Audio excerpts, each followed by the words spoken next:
Hi, I'm Teddy Atlas.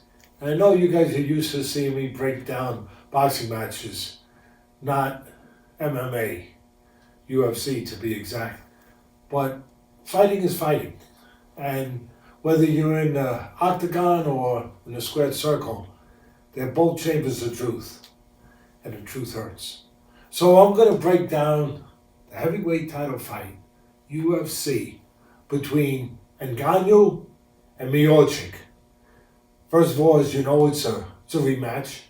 The first fight was not only won by Miocic, but dominated by him. He was able, as I always talk about, most important part of a fight is geography.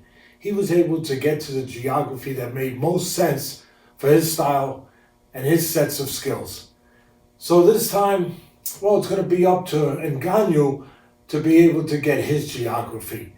Now, the things that have changed is, well, it's been over 3 years, and Ngannou is more experienced now. Miocic is much better in all areas. He's a much more rounded fighter. On the floor, whether it's grappling or whatever he's doing down on the floor, or standing. He's a former amateur boxing champion. Ngannou has one big thing, though. He's got that eraser, that power. Punches are, well, they're not made, they're born, as I often would say. And he has the ability to erase many mistakes with one punch. But what he's got to do is have a delivery system to get that punch to the chin of Miocic. And the reason I say that punch is his best chance is striking, not on the floor. So for me, with Miocic, who I'm going to break down first, he's got to stand. He's got to avoid the takedowns, the shoots that come from Miocic, and he's got to tighten up his punches a little bit. But most of all, I believe he's got to use that jab. He's got a foam pull of a jab, kind of like George Foreman had when he fought Joe Frazier, where a lot of people looked at the final punch, the uppercut that knocked out Frazier, but it was the jab that really kept Frazier at bay, that kept him in the geography that made sense for Foreman. So for me, this time, Ngannou needs to use that jab, that long, hard jab, to stabilize Miocic, to keep him where he wants, to keep him from shooting, to keep him from getting to the geography where he can get close to get to the legs of Ngannou, who again is not comfortable or as good, nearly as good on the floor.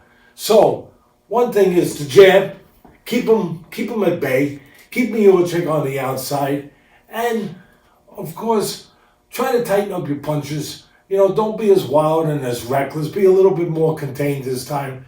But look to set a trap.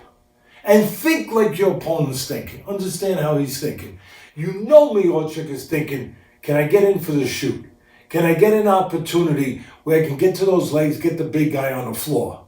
Well, since you know he's thinking that, give it to him. Use your jab and get him to the point where he feels he has to do that. Using the jab, keeping him on the outside, and he says, gee, I got to get in close. And then give him an opportunity, set the trap, where he's going to look to see when you're not set. That's when he's going to come in. So when you're moving your legs, he's going to come in. He'll come in, invite him in. So what you do is you take a step back. As he comes in, bang! The uppercut is your best punch. It's a power punch. And it makes sense because when he goes for the shoot, Miocic being he's going to lean a little bit. And as he leans a little bit, the uppercut can catch him. So again, you start to go back. Now, the way you do it is you start to go back and you tighten it up a little bit. In other words, he thinks that he's got 3 feet. He'll think, oh, I got till he gets to here. When he gets here, that I got all that time to get in. But really, you shorten up. You stop here, bang, and you throw the uppercut. And you get Miocic this way, starting to shoot. If you can do that, we're talking about Foreman and Frazier, you know, it'll be the same. The only difference will be the final call. Instead of hearing, go, down goes Frazier, well, you hear, down goes Miocic. Thank you for watching ESPN on YouTube. For live streaming sports and premium content, subscribe to ESPN+.